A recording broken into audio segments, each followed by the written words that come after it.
Real Madrid, la nouvelle sortie de Carlo Ancelotti sur le cas Vinicius. Alors que le Real Madrid s'est qualifié lundi soir pour les huitièmes de finale de la Coupe du Roi, tous les esprits madrilènes se tournent vers la star brésilienne Vinicius, qui devrait connaître ce mardi la décision de la commission de discipline de la Fédération espagnole de football, RFEF, suite à son expulsion et sa colère contre Valence vendredi dernier, en la victoire du Real Madrid en 16e de finale de la Coupe du Roi face au Deportivo Minera 0-5, était finalement assez secondaire en conférence de presse lundi soir. Une grande partie du point presse a été consacrée à Vinicius. Le Brésilien de 24 ans a beau ne pas avoir été titulaire et être entré en jeu qu'à la 63e minute, il faisait encore parler de lui. Son expulsion est encore sur toutes les bouches en Espagne.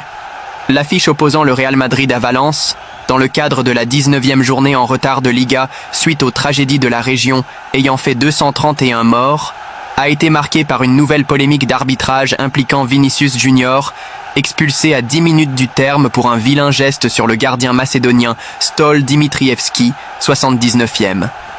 Coupable d'une bousculade sur le portier valencien, Vinicius a finalement reçu un carton rouge avant de dégoupiller. Retenu par plusieurs coéquipiers et membres du staff de Carlo Ancelotti, l'international auriverde a tout littéralement pété un câble, laissant éclater sa rage. Des images qui ont choqué de l'autre côté des Pyrénées le week-end dernier.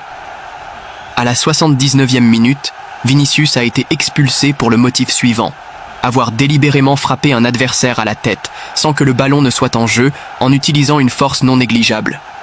Une fois expulsé, le joueur a dû être maîtrisé par des membres de son club et emmené au vestiaire pendant qu'il continuait à protester, a écrit l'arbitre de la rencontre, M. César Sotogrado, dans le procès-verbal après le match. Mais que risque concrètement Vinicius? Selon l'article 103 du règlement, l'attaquant du Real Madrid aurait été l'auteur d'une agression et serait sur la menace d'une sanction bien plus lourde en raison de l'utilisation de la VAR qui pourrait atteindre un minimum de 4 matchs.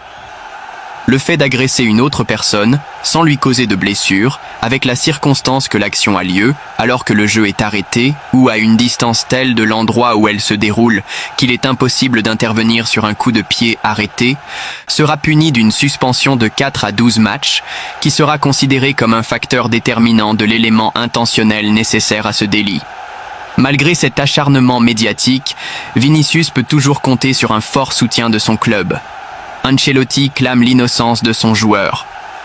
Après la rencontre de Coupe du Roi contre Minera, Carlo Ancelotti a été questionné sur le cas Vinicius. Nous pensons qu'ils ne vont pas le sanctionner. Vinicius a-t-il besoin d'affection? Non, je pense qu'il n'a pas besoin d'affection car il peut faire plus. Il nous a donné l'opportunité de gagner 2 Ligues des Champions. Il est l'un des meilleurs joueurs du monde. A-t-il besoin de plus de miel?